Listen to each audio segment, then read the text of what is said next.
পুজোর আগে বাংলায় সৌন্দর্যায়নে গতি এসেছে। কেয়ারলেস বিউটিকে আলাদাভাবে তুলে ধরার চেষ্টা বেশ লক্ষণীয়।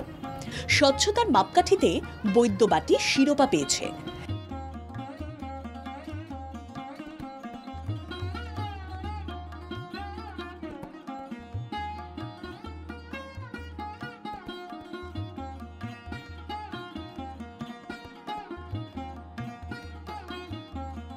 বাড়ি বাড়ি ও শহর থেকে আবর্জনা সংগ্রহ, পরিবহন, পৃথকীকরণ ও তার পুনর্ব্যবহার সহ পরিচ্ছন্ন শহরের নিরিখে রাজ্যের মধ্যে ফের প্রথম স্থানে উঠে এসেছে বৈদ্যবাটী পুরসভা।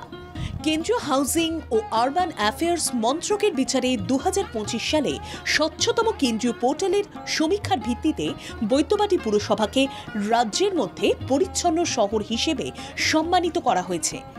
বৈদ্যবাটীর সৌন্দর্যায়নের কাজে পুজোর আগে বাড়তি গতি এসেছে। রাস্তা থেকে পরিকাঠামোয় আলাদা টাচ দেওয়ার চেষ্টা চলছে।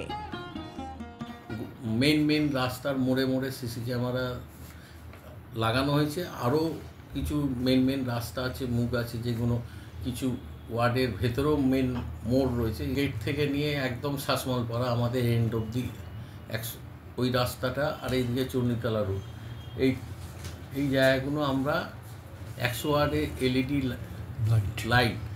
শারদীয়া উপলক্ষে বৈদ্যবাটী পুরো এলাকা জুড়ে বেশ কয়েকটি বড় বাজেটের পুজো হয়।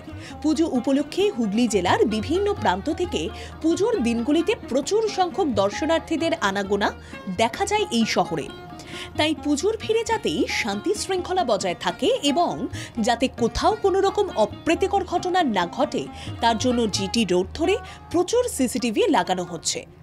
শুধু সিসিটিভি নয়, এলাকার এসএম রোড, ছাতুগঞ্জ, নিমাই তীর্থ রোড, শাসমলপাড়া, চণ্ডীতলা রোড প্রভৃতি এলাকার প্রতিটি রাস্তায় এলইডি ল্যাম্প বিভিন্ন পোস্টে লাগানো হচ্ছে। ফলে এলাকাটি আলোকমালায় সেজে উঠবে।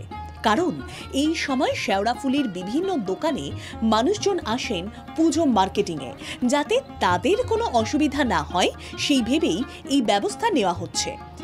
এর সঙ্গে সঙ্গে প্রায় 5 কোটি টাকা খরচ করে বৈদ্যবাটী পুরো এলাকার বিভিন্ন ওয়ার্ডের যেসব রাস্তাগুলি ভেঙে গেছে সেগুলি সংস্কারের কাজ ইতিমধ্যে শুরু হয়ে গেছে।